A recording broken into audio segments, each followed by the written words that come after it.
Je savais que quelque chose n'allait pas avant même de me garer. Mes phares ont balayé l'allée et ont surpris un amas pâle de choses qui n'avaient rien à faire dehors. Du carton, du tissu, des cadres scintillants comme de la glace brisée. Pendant une seconde, mon cerveau a tenté de cataloguer ça comme la collecte des ordures, le désordre d'un voisin, n'importe quoi de normal. Puis j'ai reconnu mon propre manteau, puis mes propres albums photos, puis le coin d'une boîte portant mon écriture. Je me suis garé lentement, comme si la vitesse pouvait aggraver les choses, et j'ai coupé le moteur. La nuit était trop silencieuse pour ce que je voyais. Une lumière de Porsche de l'autre côté de la rue s'est allumée et j'ai vu une ombre derrière un rideau. Quelqu'un observait sans sortir. Ils observent toujours quand ce n'est pas leur problème. Ma valise était sur le siège passager, encore étiquetée de l'aéroport.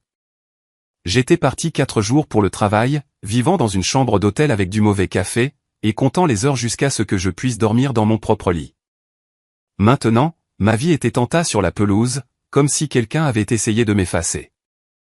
Je suis sorti et j'ai marché vers le désordre à pas prudents, comme si je pouvais marcher sur quelque chose de tranchant ou de sacré. Une photo encadrée de grand-père était face contre terre dans l'herbe. La vitre n'était pas cassée, mais le cadre était tordu comme s'il avait été piétiné. La porte d'entrée avait l'air anormale. Pas ouverte, pas défoncée. Blessée. La serrure était à moitié arrachée. La plaque de métal autour était pliée et rayée, comme si un outil y avait été enfoncé et tordu jusqu'à ce que quelqu'un abandonne. De profondes entailles couraient le long du cadre de la porte. Et sur le bord du montant, de fines échardes de bois s'accrochaient comme un avertissement déchiqueté. Quelqu'un avait essayé de changer la serrure. Quelqu'un avait essayé de forcer ma maison à cesser d'être la mienne. J'ai posé ma valise et j'ai cherché mes clés, mes mains stables d'une manière qui semblait presque anormale. J'ai glissé la bonne clé dans la serrure. Elle a à peine tourné. La porte s'est ouverte de quelques centimètres avec un grincement réticent.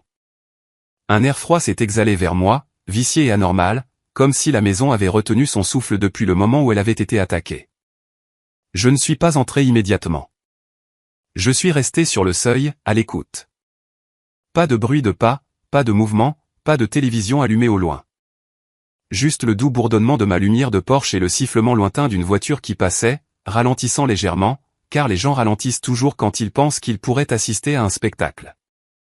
J'ai fait un pas à l'intérieur, puis un autre. Le tapis d'entrée était retourné. Une de mes chaussures, une seule, était posée au centre du couloir comme un repère. Les porte-manteaux près de la porte étaient vides, des vis arrachées visibles dans le mur de plâtre. Mon estomac s'est noué, mais je n'ai pas laissé cela se transformer en bruit. Le bruit, c'est ce qu'ils veulent. J'ai marché vers le salon. Le premier tiroir de ma table d'appoint avait été arraché et vidé. Des reçus, des stylos, du vieux courrier, un rouleau de ruban adhésif à moitié utilisé. Rien de valeur, rien qui aurait un sens pour un voleur. Ce n'était pas un vol. C'était une vengeance. Les portes du meuble sous ma télévision étaient ouvertes, pendant de travers. Les livres avaient été jetés des étagères. Le petit bol en céramique que j'utilisais pour les clés de rechange était brisé sur le sol. Des morceaux éparpillés comme si quelqu'un l'avait frappé assez fort pour apprécier le son. Ma chambre était pire. La couette avait été arrachée du lit et poussée dans un coin. Les tiroirs de ma commode avaient été sortis et vidés. Le matelas était incliné comme si quelqu'un avait essayé de le soulever et s'était énervé de son poids. La porte du placard pendait à moitié hors de son rail. Chaque chose intime que je possédais avait été manipulée par quelqu'un qui me détestait. Ma gorge s'est serrée et pour la première fois, j'ai goûté à la panique, métallique et amère. Je ne l'ai pas laissé sortir. J'ai sorti mon téléphone de ma poche et j'ai commencé à enregistrer, balayant lentement la pièce, les dommages à la porte, les tiroirs, le sol, le placard. Puis je suis retourné dans le couloir, filmant la serrure et le cadre éclaté. Parce que si cela devait devenir une histoire, ce serait la mienne, pas la leur. Je suis entré dans la cuisine et je me suis arrêté. Mes tiroirs de cuisine étaient ouverts, eux aussi. Mais un était différent. Celui où grand-père gardait ses vieux outils quand il était encore en vie. À l'époque où il se traînait dans ses pantoufles et faisait semblant de ne pas me voir l'observer. Ce tiroir n'était pas seulement ouvert. Il avait été vidé avec soin. Le plateau à outils avait disparu. Et j'ai su, avec une certitude froide et maladive, que celui qui avait fait ça ne cherchait pas d'argent. Il cherchait quelque chose que grand-père avait laissé derrière lui. Quelque chose qu'il croyait lui appartenir. J'ai éloigné mon téléphone de mon visage et j'ai fixé le tiroir vide. La voix de ma sœur a jailli dans ma tête comme une ecchymose. Tu ne mérites pas cet endroit. Tu as toujours tout. Grand-père ne t'a choisi que parce que tu étais sa petite préférée. Elle l'avait dit la dernière fois que nous nous étions parlé, il y a des semaines, quand je lui avais dit non. Non, elle ne pouvait pas rester ici un moment. Non, elle ne pouvait pas entreposer des choses. Non, elle ne pouvait pas avoir une clé, juste au cas où. Elle avait ri comme si c'était drôle. Puis elle s'était tue, comme si elle faisait l'inventaire de mes points faibles. Je ne savais pas qu'elle avait fait ça. Pas encore. Mais mon corps le savait. Mon instinct le savait. Ce sentiment dans mon estomac n'était pas la peur d'un étranger. C'était de la reconnaissance. Je suis allé à l'évier et j'ai ouvert l'eau. Pas parce que j'en avais besoin, mais parce que j'avais besoin d'un son normal pour m'ancrer. Mes mains étaient froides. Ma respiration était oppressée. J'ai fixé le jet d'eau jusqu'à ce que mes pensées cessent de s'éparpiller.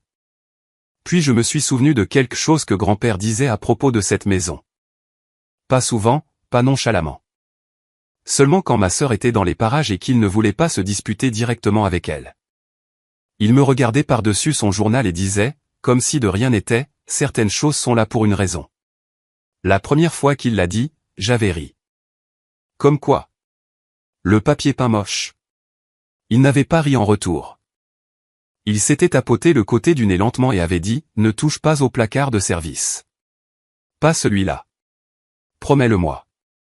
J'avais promis parce qu'il était vieux et têtu, et il l'avait dit comme si c'était important. Après sa mort, la maison est devenue la mienne par succession. Propre, légal, définitif. Ma sœur a essayé de contester. Elle n'a pas gagné. Elle n'en était même pas proche. Mais elle n'a jamais cessé d'agir comme si je lui avais volé quelque chose qui lui appartenait. J'ai fermé le robinet et je me suis dirigé vers le couloir au fond de la maison. Celui que la plupart des gens remarquent à peine, celui qui sent légèrement la poussière et la vieille peinture. La porte du placard de service était là, exactement où elle avait toujours été. Je suis resté devant un long moment. Une pensée ridicule m'a traversé l'esprit. Et si l'avertissement de grand-père n'était que le fait d'un vieil homme étant vieux?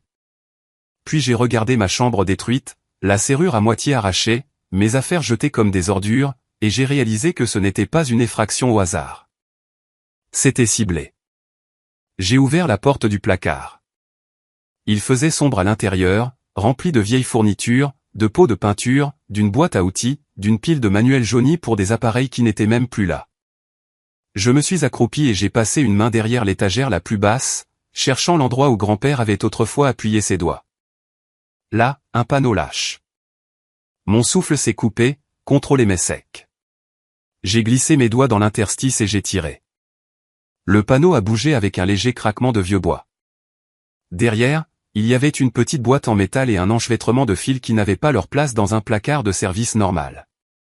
Et dans l'obscurité, une minuscule LED clignotait. Rouge, stable, vivante. Un DVR. Je l'ai fixé, ma gorge soudainement trop serrée. Je n'avais pas pensé aux caméras depuis des années. Grand-père n'en parlait jamais ouvertement. Il se contentait d'observer les gens comme le font les vieillards. Silencieusement, attentivement, comme s'il apprenait toujours quelque chose. Ma main est restée stable tandis que je l'ai tendue, que j'ai trouvé le bouton d'alimentation et que j'ai appuyé dessus. L'écran attaché au DVR a clignoté. Une grille de flux est apparue. Couloir, salon, cuisine, porche d'entrée, fenêtre latérale. Chacun estampillé d'une date et d'une heure. Chacun la preuve que grand-père n'avait pas été paranoïaque. Il avait été préparé. J'ai fait défiler jusqu'à l'après-midi précédent. Le moment où ma serrure a été rayée. Le moment où ma porte a tremblé. J'ai appuyé sur lecture. La caméra du porche montrait une silhouette s'approcher. Capuche relevée, tête baissée, se déplaçant avec une confiance rapide. Elle a jeté un coup d'œil à la rue, puis à la fenêtre du voisin, puis s'est penchée près de ma serrure avec un outil. La caméra a capté l'angle de sa mâchoire, la façon dont elle tenait ses épaules. Mon estomac s'est glacé. La personne a essayé la serrure, a échoué, a réessayé, puis, comme si elle en avait fini de faire semblant, a mis la main dans sa poche et a sorti une clé. Une clé que je n'avais jamais donnée à personne. La porte s'est ouverte. La silhouette est entrée.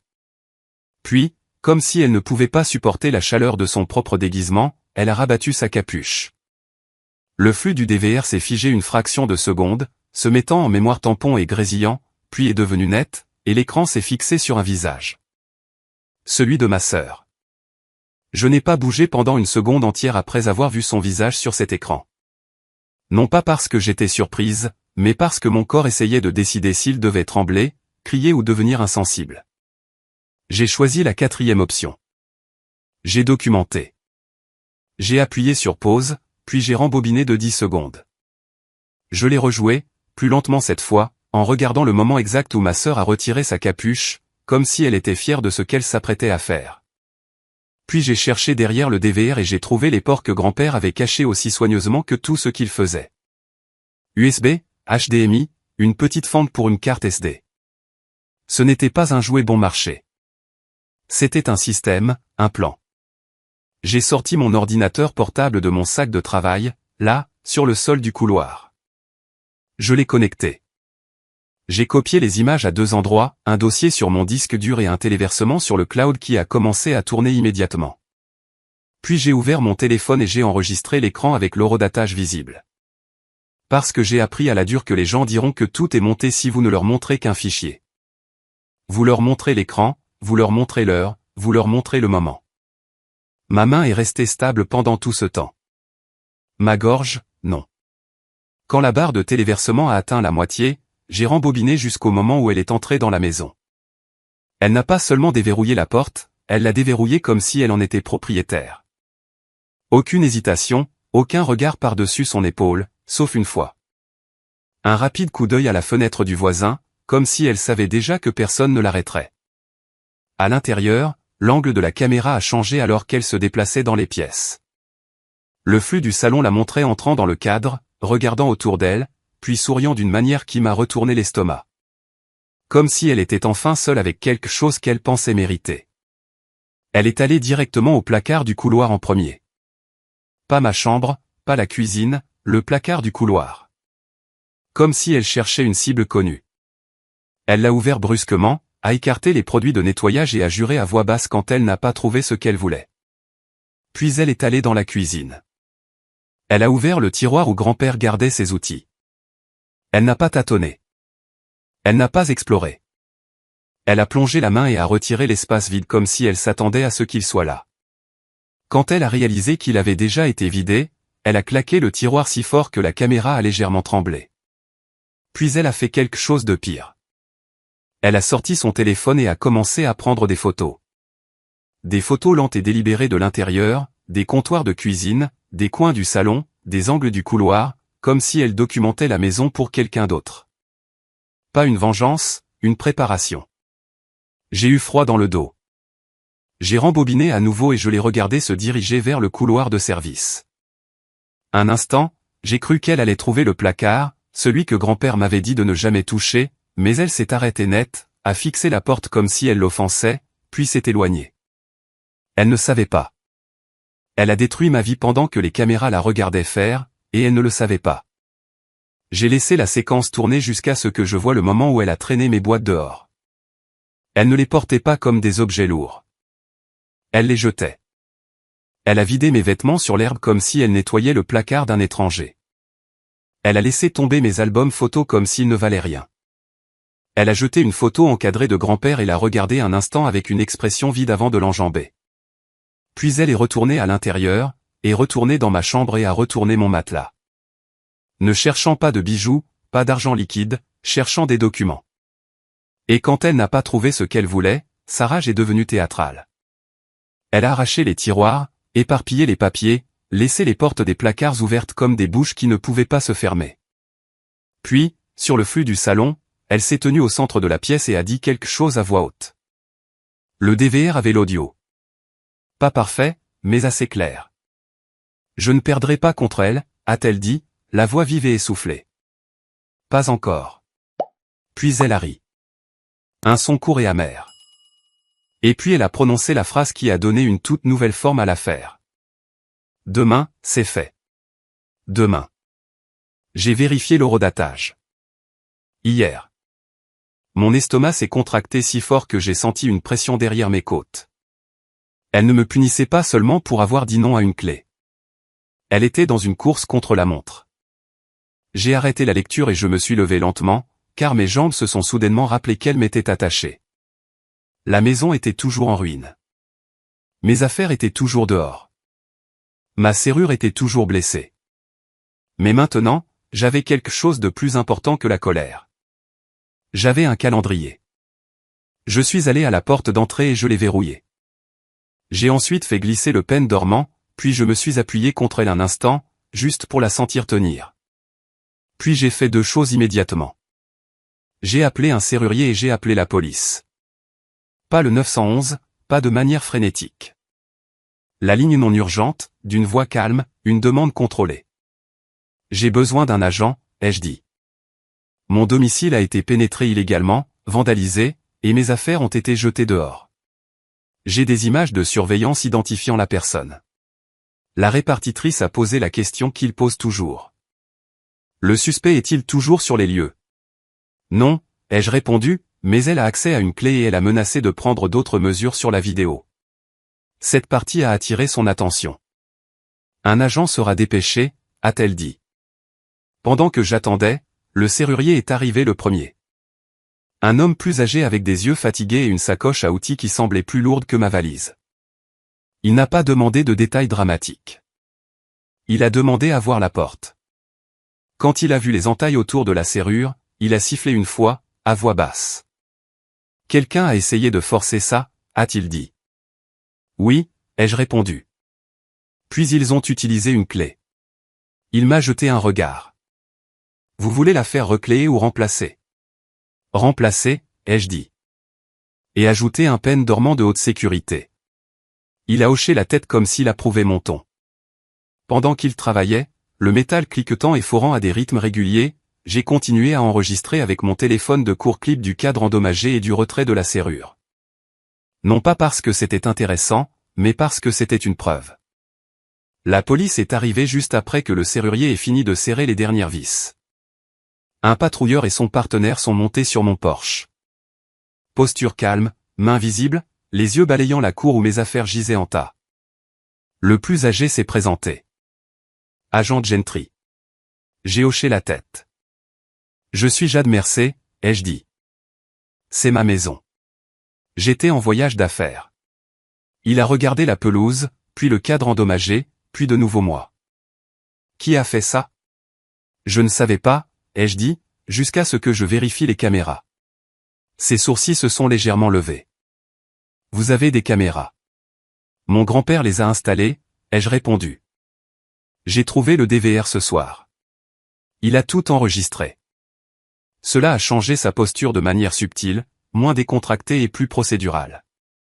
Pouvez-vous me montrer, a-t-il demandé.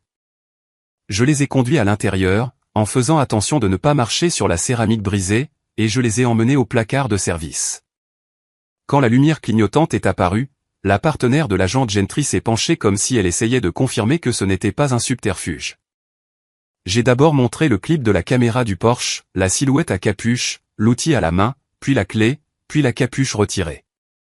Le visage de ma sœur. L'agent Gentry n'a pas réagi avec un sursaut ou une malédiction. Il a réagi avec immobilité. Le genre d'immobilité qui signifie, d'accord, maintenant nous avons une affaire. C'est votre sœur, a-t-il demandé.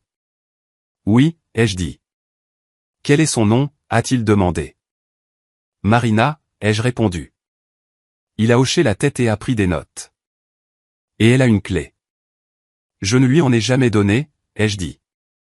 Mais elle en a utilisé une. L'agent Gentry a levé les yeux. Savez-vous comment elle l'a obtenue? Je n'ai pas deviné. J'ai donné la seule réponse honnête. Je ne sais pas, ai-je dit. Pas encore. Sa partenaire a demandé, vous a-t-elle déjà menacé? J'ai pensé à toutes les fois où Marina avait dit des choses juste assez bas pour les nier plus tard. J'ai choisi la vérité la plus simple. Elle essaie de prendre le contrôle de cette maison depuis que mon grand-père me l'a laissée, ai-je dit. Elle est en colère et elle escalade quand elle n'obtient pas ce qu'elle veut. Le stylo de l'agent Gentry s'est arrêté. Votre grand-père vous a laissé la maison. Oui. Cela comptait pour eux. Propriété, mobile, intention.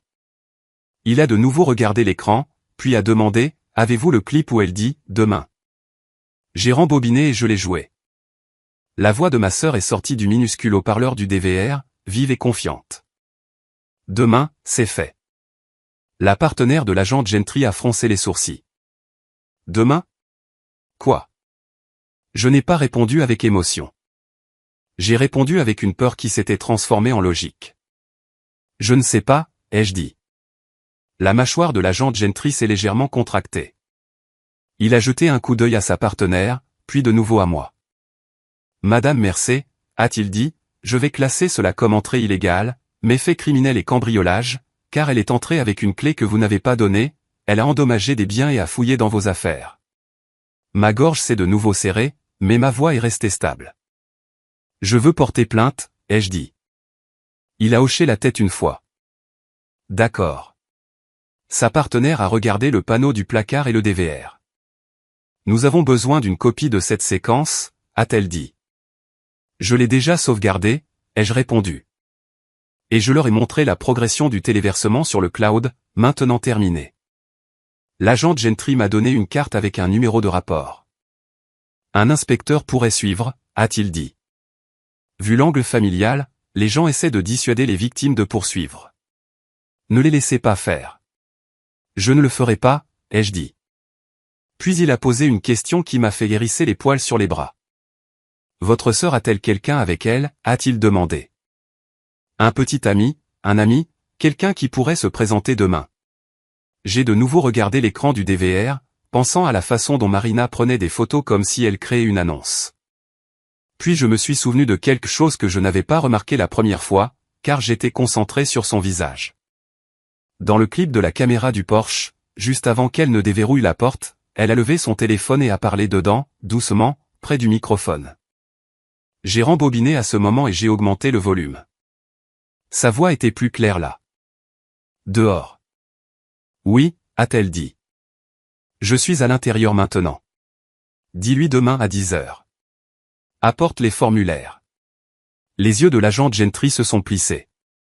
Dire à qui? J'ai regardé à nouveau le clip, et cette fois j'ai vu le détail que j'avais manqué. Le nom du contact sur son écran a clignoté une fraction de seconde alors qu'elle terminait l'appel. Pas un nom complet, juste un mot.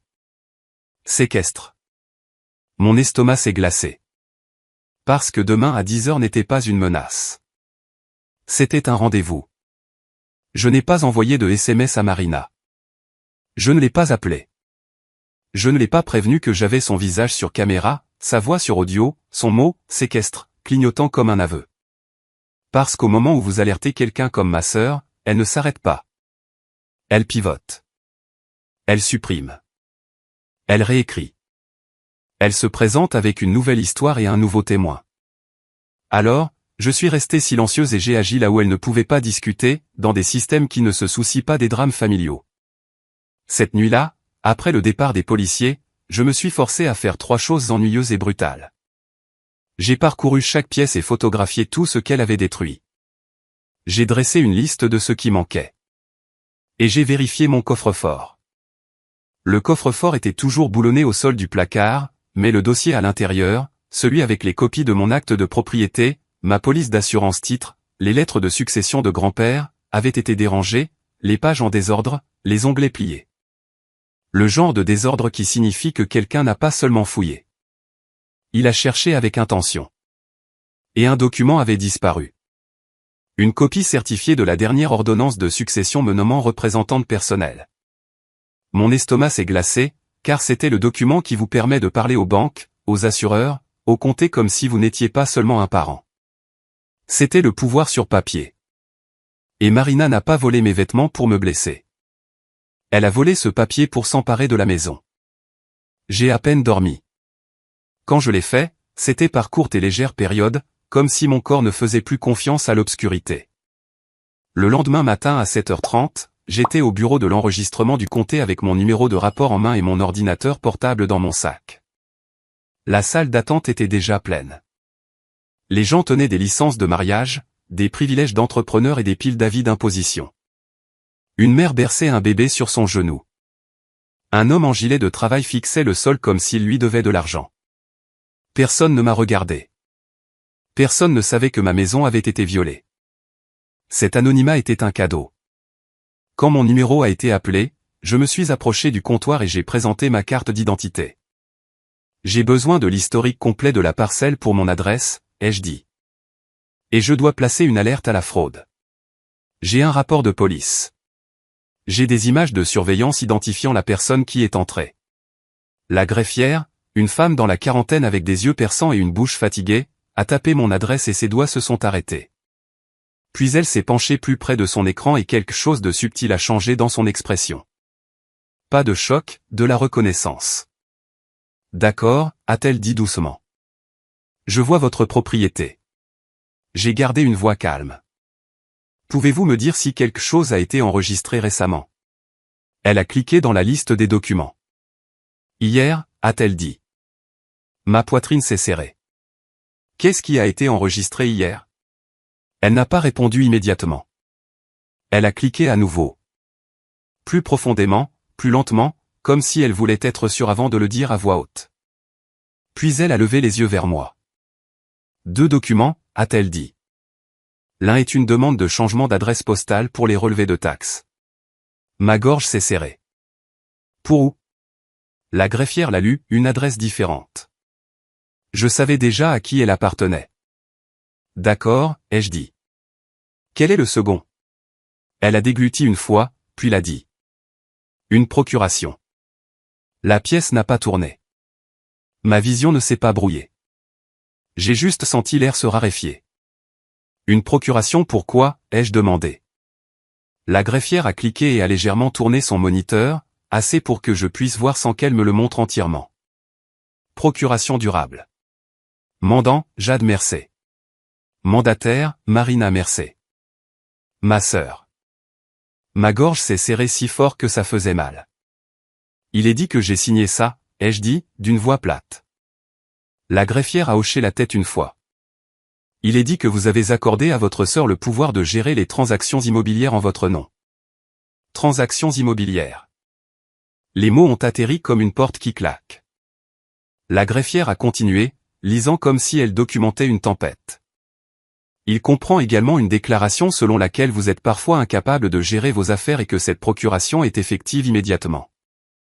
J'ai senti quelque chose de froid bouger derrière mes côtes, car Marina ne voulait pas seulement la maison. Elle voulait ma crédibilité. Elle voulait un document qui rendrait raisonnable le fait que je crie, elle est confuse. Elle est instable. Elle l'a signé et a oublié. J'ai étudié mes mains sur le comptoir. Quand a-t-il été enregistré? La greffière a lu l'horodatage. Hier à 9h12. 9h12.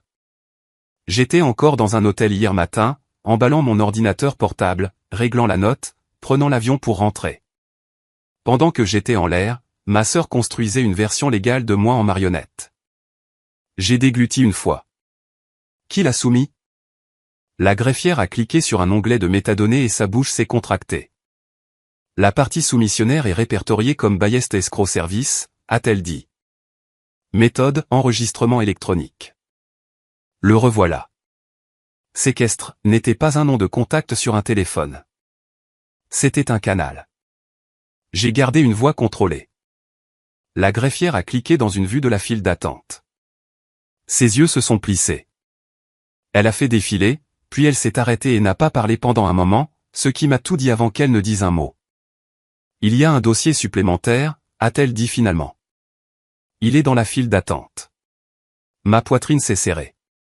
Quel genre de dossier? Elle a levé les yeux vers moi, prudente. Un acte de renonciation, a-t-elle dit. De vous à votre sœur. Ma gorge s'est asséchée. Et il est programmé, a-t-elle ajouté d'une voix plus basse, pour être finalisé à 10h aujourd'hui, en attente de la dernière vérification. Aujourd'hui, pas demain. Mes mains sont devenues plus froides. Ma bouche est restée calme. 10 heures, ai-je répété. Oui, a-t-elle dit. Il a été soumis tard hier soir. Il est marqué comme urgent et fait référence à la procuration comme autorité. C'est ce que Marina voulait dire quand elle disait « Demain, c'est fait ». Demain était sa clôture, sa réunion, sa célébration. Mais l'enregistrement, le changement légal, était prévu pour ce matin. J'ai vérifié l'horloge murale derrière la greffière. 9h41. 19 minutes. Je n'ai pas élevé la voix. Je n'ai pas plaidé. Je n'ai pas fait de scène. J'ai fait ce que grand-père m'a appris sans jamais le dire directement. J'ai forcé le moment à entrer dans les registres. Je dois placer une alerte à la fraude d'urgence sur la parcelle, ai-je dit. Les yeux de la greffière ont parcouru mon visage comme si elle décidait si j'étais réel. Puis elle a hoché la tête une fois. Remplissez ceci, a-t-elle dit, en me glissant un formulaire.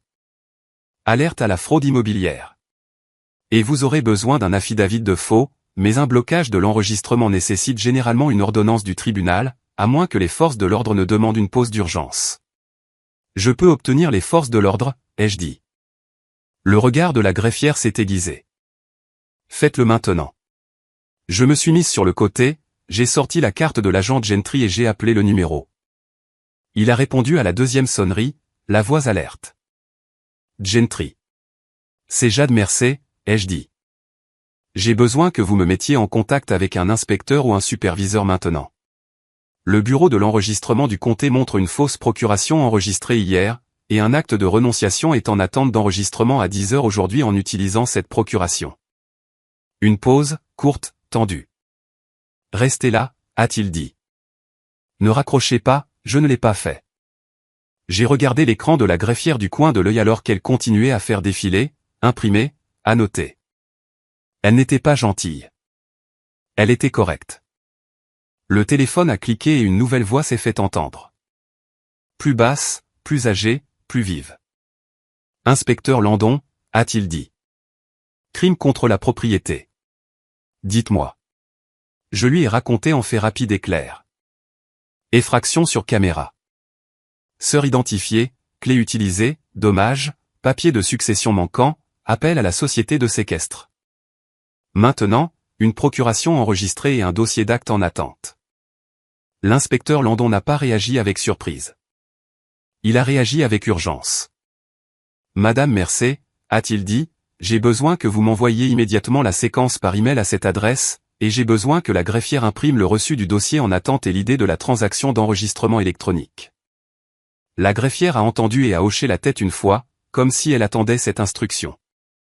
Puis l'inspecteur Landon a prononcé la phrase qui a transformé mon estomac en pierre. Et si votre sœur a falsifié une procuration pour transférer un bien immobilier, c'est un crime. Si un notaire est impliqué, c'est un autre crime. Si une plateforme de séquestre l'a soumis sciemment, cela devient une conspiration. J'ai gardé une voix stable. Pouvez-vous arrêter l'enregistrement à 10 heures? Nous pouvons demander une pause d'urgence, a-t-il dit. Mais vous devez comprendre quelque chose. Ces dépôts avancent comme sur un tapis roulant. Nous avons quelques minutes. Mes yeux sont retournés à l'horloge. 9h46. 14 minutes. La greffière m'a glissé une feuille imprimée, le résumé de la transaction en attente. Il listait l'heure de soumission, l'idée de la transaction et le document d'autorisation. Autorité, procuration durable enregistrée hier à 9h12. J'ai senti ma gorge se serrer, puis se calmer en quelque chose de plus froid. Inspecteur, ai-je dit. Ma sœur a dit sur la vidéo, demain, c'est fait. Elle pensait que je ne trouverais pas ça avant que ce ne soit enregistré. Il y eut un bref silence sur la ligne. Puis la voix de l'inspecteur Landon s'est aiguisée. Écoutez attentivement, a-t-il dit. Ne contactez pas votre sœur. Nous allons intervenir au moment de l'exécution, chez la société de séquestre, car c'est là que se trouveront les documents, le notaire et son appareil. C'est là que nous pouvons établir l'intention. Mon estomac s'est noué. Vous voulez que j'y aille? Je veux que vous soyez disponible, a-t-il dit. Mais je veux aussi que vous soyez en sécurité. Nous allons nous coordonner. La greffière s'est penchée vers moi et a chuchoté, si les forces de l'ordre le demandent, Je peux marquer ceci comme contesté et suspendre temporairement l'indexation. J'ai hoché la tête une fois.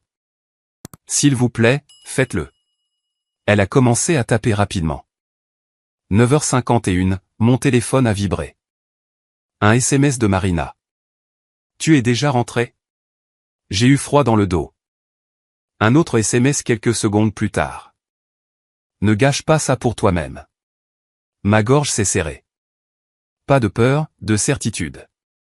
Elle savait que l'horloge des 10 heures tournait, et elle vérifiait si j'étais en position de l'arrêter. À 9h53, la greffière m'a rendu le formulaire d'alerte à la fraude avec son tampon et un regard qui disait qu'elle comprenait les enjeux sans avoir besoin de l'histoire. J'ai marqué le dossier en attente comme contesté, a-t-elle dit doucement. Cela vous fait gagner des minutes, pas l'immunité. Des minutes, c'était tout ce dont j'avais besoin. Je me suis dirigé vers le mur latéral, j'ai ouvert mon ordinateur portable et j'ai cliqué sur envoyer sur l'email que l'inspecteur Landon m'avait donné. J'ai joint 3 fichiers. Le clip de la caméra du Porsche montrant le visage de Marina, le clip audio où elle dit « Demain, c'est fait » et l'enregistrement d'écran où son téléphone a affiché « Séquestre ». Puis j'ai transféré le résumé de la transaction en attente du bureau d'enregistrement et la page d'index de la procuration enregistrée. La roue de téléversement a tourné une seconde, puis a envoyé. Mon téléphone a de nouveau vibré. Marina. Tu es déjà là. Je n'ai pas répondu. J'ai fait une capture d'écran et l'ai ajoutée au même fil de discussion. Parce que la différence entre un soupçon et une intention est généralement un stupide message. L'inspecteur Landon était toujours en ligne. Je pouvais l'entendre taper rapidement, de manière saccadée, comme s'il construisait une cause probable en temps réel. Madame Mercé, a-t-il dit, j'envoie 2 unités à Ballest Escroc. J'appelle également le service de conformité de la plateforme d'enregistrement électronique pour demander une pause d'urgence dans le cadre d'une enquête pour fraude. Le feront-ils, ai-je demandé. Ils le feront si nous leur donnons un numéro de rapport et une demande de superviseur, a-t-il dit. Et vous avez déjà les 2. La greffière s'est légèrement penchée sur le comptoir. Dites-lui que le dossier est dans la file d'attente sous l'idée de transaction, a-t-elle dit, et a énuméré les chiffres comme si elle les avait lus 1000 fois. Je les ai répétés au téléphone. Landon ne m'a pas remercié avec émotion. Il m'a remercié par l'action. Bien, a-t-il dit. Maintenant, écoutez attentivement. J'ai besoin que vous alliez à Ballest Escroc. Mon estomac s'est noué. Tout de suite. Tout de suite, a-t-il confirmé. N'entrez pas seul. Ne vous annoncez pas, garez-vous de l'autre côté de la rue. Gardez votre téléphone allumé. Si vous voyez votre sœur, ne l'approchez pas. Nous voulons la prendre en flagrant délit. Appareil, document, notaire, instruction de séquestre. C'est comme ça qu'on s'assure que les charges tiennent. Ma gorge s'est serrée alors que la vérité de la situation me frappait. Ils n'essayaient pas seulement d'arrêter l'acte. Ils essayaient de verrouiller la porte derrière elle. D'accord, ai-je dit. J'ai attrapé mon dossier, tampon d'alerte à la fraude, historique de parcelles certifiées, résumé du dossier en attente, et je suis sorti du bureau d'enregistrement sans me retourner. Dans le parking, j'ai regardé l'heure. 9h58. 2 minutes. J'ai conduit comme si la limite de vitesse était une suggestion et chaque feu rouge une négociation. Pas d'embardé, pas de panique, juste un mouvement propre et déterminé. Ballest Escroc était situé dans un immeuble de bureaux bas et beige en centre-ville. Le genre avec des vitres teintées et un aménagement paysager neutre conçu pour passer inaperçu. Un endroit où les grandes décisions se prennent discrètement et où personne ne veut attirer l'attention.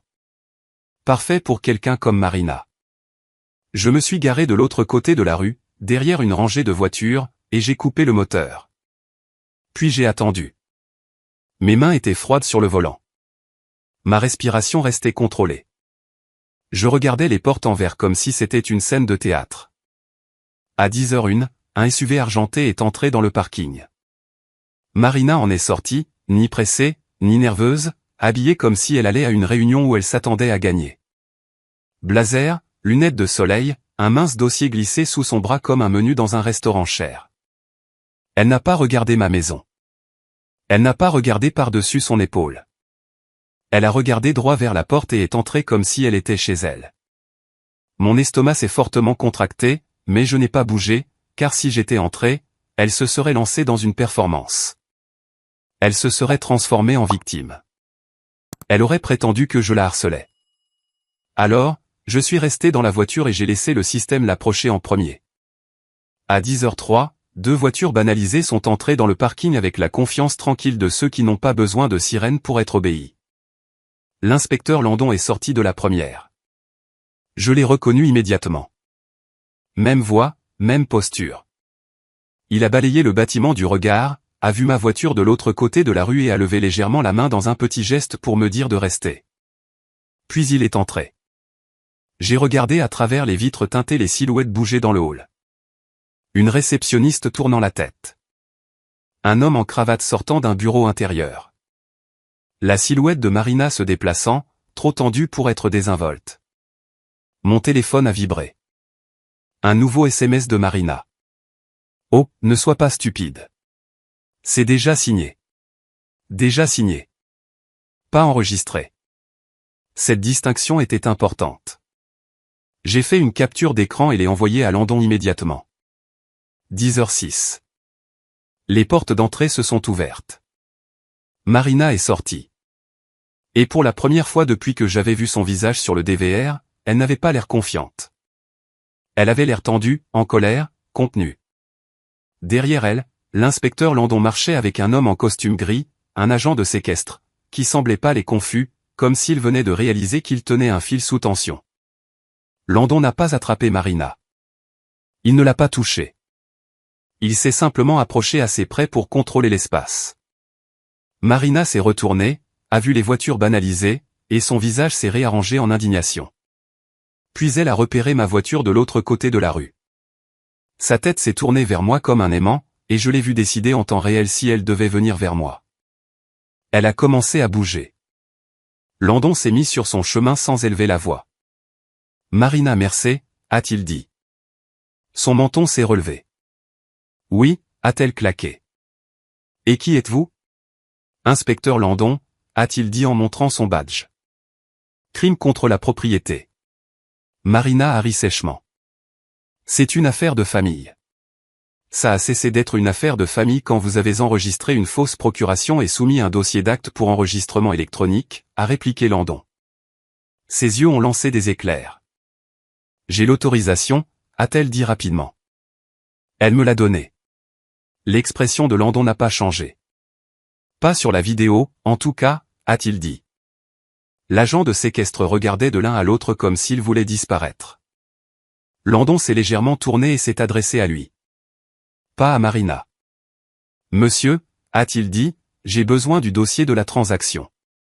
Maintenant. Les formulaires d'admission, la vérification d'identité, le certificat de notaire et toutes les communications. L'agent de séquestre a dégluti.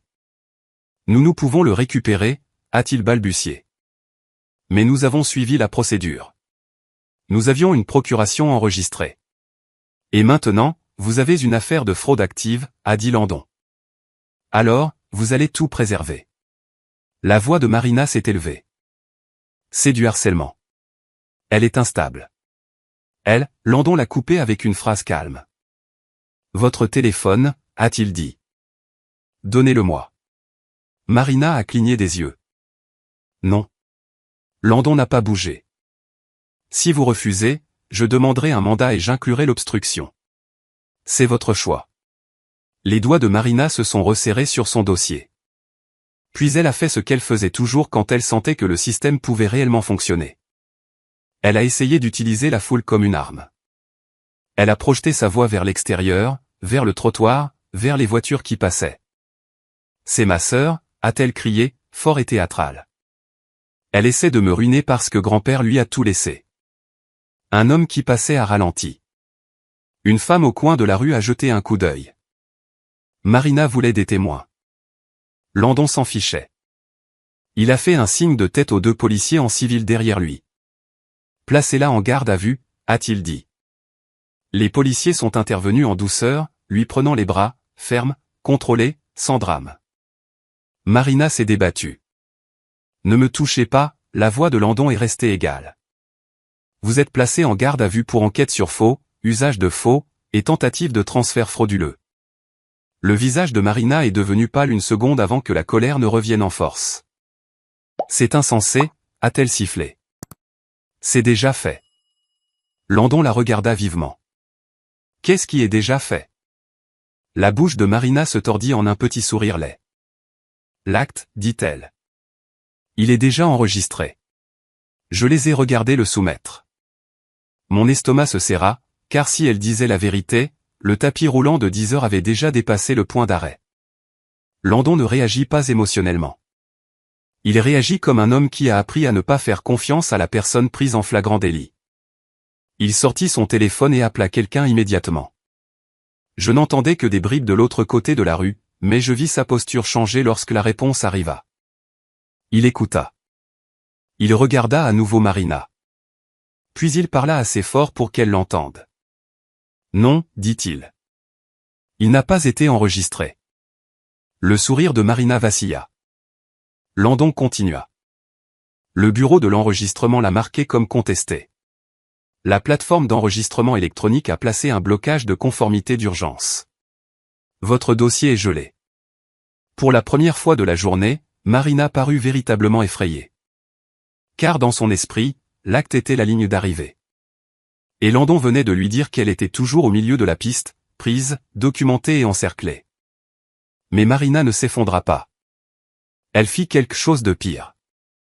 Ses yeux se posèrent sur moi de l'autre côté de la rue, vifs et haineux. Puis elle se pencha vers Landon et dit, assez bas pour que la plupart des gens n'entendent pas, mais assez fort pour que je l'entende, très bien, chuchota-t-elle. Alors je vais vous dire ce que vous devez vraiment savoir. Les yeux de Landon se plissèrent. Quoi? Les lèvres de Marina tremblaient de rage et de satisfaction en même temps. Les caméras, dit-elle. Mon estomac se glaça parce qu'elle ne devinait pas. Elle savait qu'il y avait autre chose dans cette maison. Quelque chose que grand-père avait caché pour une raison. Et elle était sur le point de l'utiliser comme levier pour me détruire. L'inspecteur Landon ne m'a pas regardé quand Marina a dit ça. Il l'a regardée elle, comme si elle venait d'admettre la partie qu'elle pensait être une menace. Les caméras de grand-père, répéta-t-il calmement. Pourquoi évoquez-vous cela? La bouche de Marina se contracta. Ses yeux se tournèrent vers moi de l'autre côté de la rue, puis revinrent sur lui. Parce qu'elle cache quelque chose, dit-elle. Il avait des caméras partout dans cette maison. Il enregistrait les gens sans leur consentement. L'expression de Landon ne changea pas. C'est sa résidence, dit-il. Les caméras de sécurité privée ne sont pas un crime. Marina rit brusquement. Pas quand on espionne sa famille. Landon s'approcha, baissant la voix. Vous voulez parler de famille, dit-il, ou vous voulez parler de la fausse procuration que vous avez enregistrée hier? La mâchoire de Marina se serra. Elle pivota immédiatement, essayant un nouvel angle. Elle n'était même pas là, lança-t-elle. Elle était hors de la ville. Elle ne sait pas de quoi elle parle. Landon ne mordit pas à l'hameçon. En fait, dit-il d'un ton égal, nous avons votre visage sur une caméra de Porsche déverrouillant sa porte avec une clé. Nous vous avons sur un enregistrement audio disant demain, c'est fait. Nous vous avons dans des messages coordonnant un enregistrement à 10 heures. Et nous avons un agent de séquestre qui nous dit que vous avez présenté une procuration comme autorité pour transférer sa propriété. Les yeux de Marina s'enflammèrent de rage. C'était aussi ma maison, siffla-t-elle. Grand-père ne la lui a donnée que parce qu'elle jouait la gentille. Ce n'est pas comme ça que fonctionne le titre de propriété, dit Landon. Puis il fit ce que les gens comme Marina n'attendent jamais. Il refusa de débattre de la réalité. Il se tourna de nouveau vers l'agent de séquestre. J'ai besoin du dossier de la transaction imprimé et exporté, dit-il. Maintenant. J'ai besoin des documents de vérification d'identité utilisés. J'ai besoin du certificat de notaire. J'ai besoin du journal d'audit montrant qui a téléversé la procuration et qui a initié la demande d'enregistrement. L'agent de séquestre hocha la tête trop vite. Oui. Oui, inspecteur. Marina tenta de se remettre verbalement sous les projecteurs. Vous ne pouvez pas prendre mon téléphone, lança-t-elle. Vous n'avez pas de mandat. Landon tendit à nouveau la main. Stable. Vous pouvez le remettre volontairement, dit-il. Ou je peux le saisir dans le cadre de la garde à vue et demander un mandat pour le contenu. Mais dans tous les cas, cet appareil est une preuve. Le souffle de Marina se coupa. Elle réalisa qu'elle avait envoyé des SMS et appelé comme si ces mots ne laisseraient pas de traces. Ses doigts se resserrèrent encore une fois sur le téléphone. Puis elle le fourra dans la poche de son blazer comme si cela pouvait la protéger. Landon fit un signe de tête aux officiers. Ils la fouillèrent, retirèrent le téléphone et le placèrent dans un sac de preuves sans cérémonie. Le visage de Marina se tordit. C'est parce qu'elle est jalouse, cracha-t-elle, la voix s'élevant à nouveau pour le trottoir. Elle a toujours été jalouse de moi. Landon ne jeta même pas un regard aux passants. Il regarda droit Marina et dit la phrase claire et finale, « Vous êtes en état d'arrestation ». Les mots lui tombèrent dessus comme un coup près. Pendant une demi-seconde, elle ne comprit pas. Puis sa posture se brisa. « Pourquoi » demanda-t-elle, la voix soudainement plus petite. Le ton de Landon resta procédural. Faux, usage de faux, tentative de transfert frauduleux, cambriolage et méfaits criminels pour les dommages et le retrait de biens de son domicile. Les yeux de Marina s'écarquillèrent. Cambriolage ? J'avais une clé. Cela aggrave les choses, dit Landon. Vous êtes entré sans permission avec l'intention de commettre un crime. Sa bouche s'ouvrit, puis se referma. Son regard se posa de nouveau sur moi, désespéré maintenant. Comme si elle s'attendait à ce que je sorte et que je règle le problème. Je restai dans la voiture. Je restai derrière la vitre, car à la seconde où j'entrerais dans son orbite, elle essaierait de ramener cela à une dispute familiale. Et je n'allais pas lui donner cet oxygène. Alors qu'il la guidait vers la voiture banalisée, Marina tordit les épaules, essayant de paraître digne tandis que ses poignets étaient placés derrière son dos. « Dites-lui d'arrêter » lança-t-elle à Landon. « Dites-lui de laisser tomber. » Landon ne me regarda pas. « Ce n'est plus elle, maintenant, dit-il. C'est l'État. » Marina pâlit à ces mots, car l'État ne négocie pas avec des larmes. Quelques minutes plus tard, Landon traversa la rue pour venir à ma voiture. Il ne me demanda pas de m'approcher. Il n'invita pas le drame. Il parla à travers ma fenêtre entr'ouverte. « Madame Mercé, dit-il. Le blocage de l'enregistrement est en place. Le dossier de l'acte est gelé. Le téléphone de votre sœur et le dossier de séquestre sont saisis comme preuve. » Je hochai la tête une fois, les mains stables sur le volant. « Merci. » Il m'étudia un instant. « Elle a mentionné des caméras, dit-il. En avez-vous ? » Oui, répondis-je. Mon grand-père a installé un système DVR. Je l'ai trouvé hier soir. Il a enregistré son entrée et ses déclarations. Landon hocha la tête. Nous allons avoir besoin de ce DVR, dit-il. Nous le ferons correctement. Chaîne de possession. S'il a l'audio et les horodatages, cela soutiendra l'intention. Je l'ai déjà sauvegardé, dis-je. 2 copies. C'était intelligent, répondit-il. Et son ton contenait quelque chose comme de l'approbation. Ne le postez pas.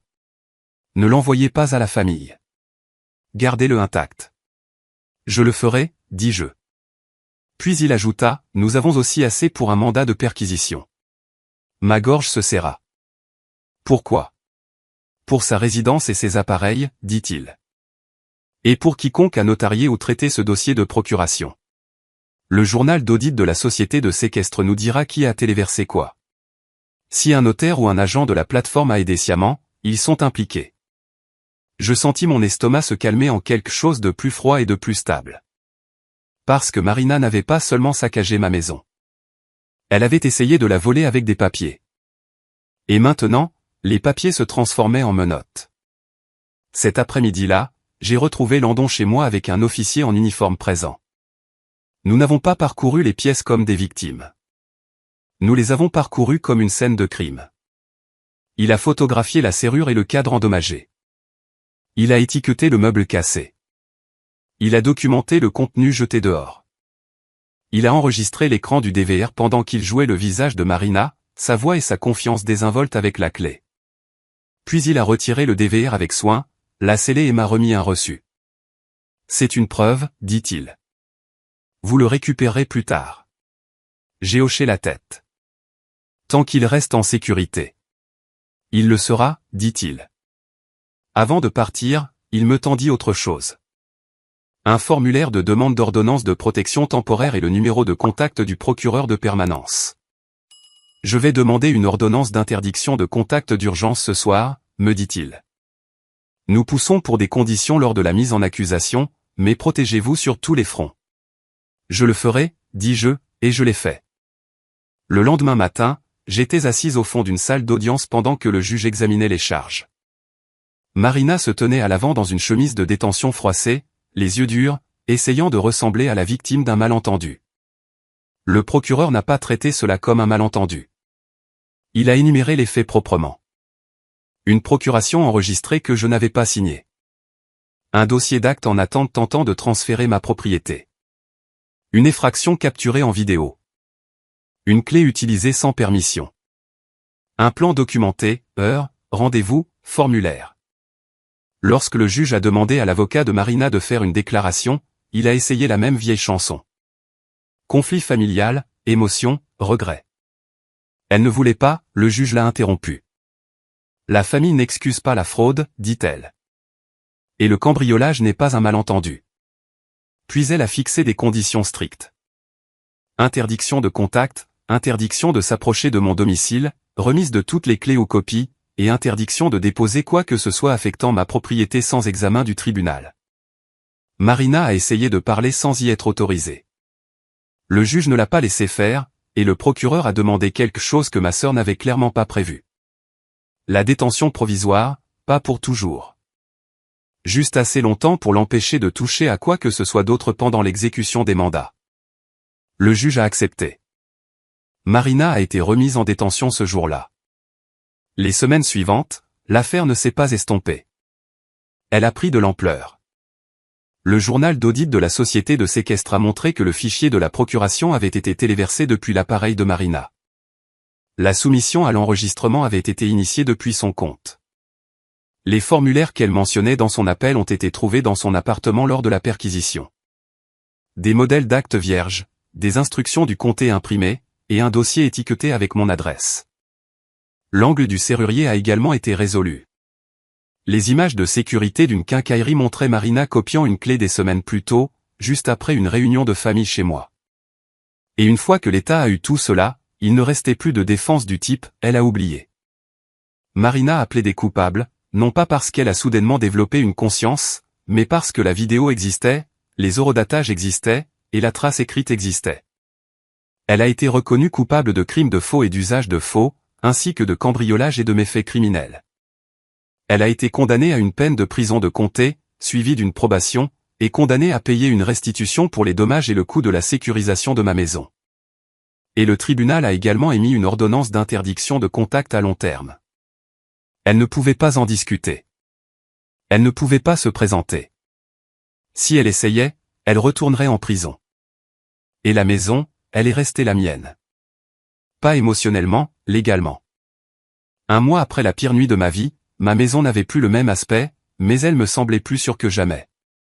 De nouvelles serrures, une nouvelle sécurité, de nouvelles limites qui n'étaient pas négociables parce qu'elles n'étaient plus seulement les miennes. Elles étaient soutenues par des ordonnances du tribunal. J'ai encadré une photo qui a survécu à la pelouse. Grand-père souriant dans son vieux fauteuil, et je l'ai accroché près de l'entrée où ma sœur a essayé de transformer ma vie en spectacle. Chaque fois que je passe devant, j'entends à nouveau sa voix. Certaines choses sont là pour une raison. Si votre frère ou sœur saccageait votre maison et essayait de la voler avec des papiers, lui pardonneriez-vous? Ou laisseriez-vous les accusations de crime suivre leur cours pour qu'ils ne recommencent jamais?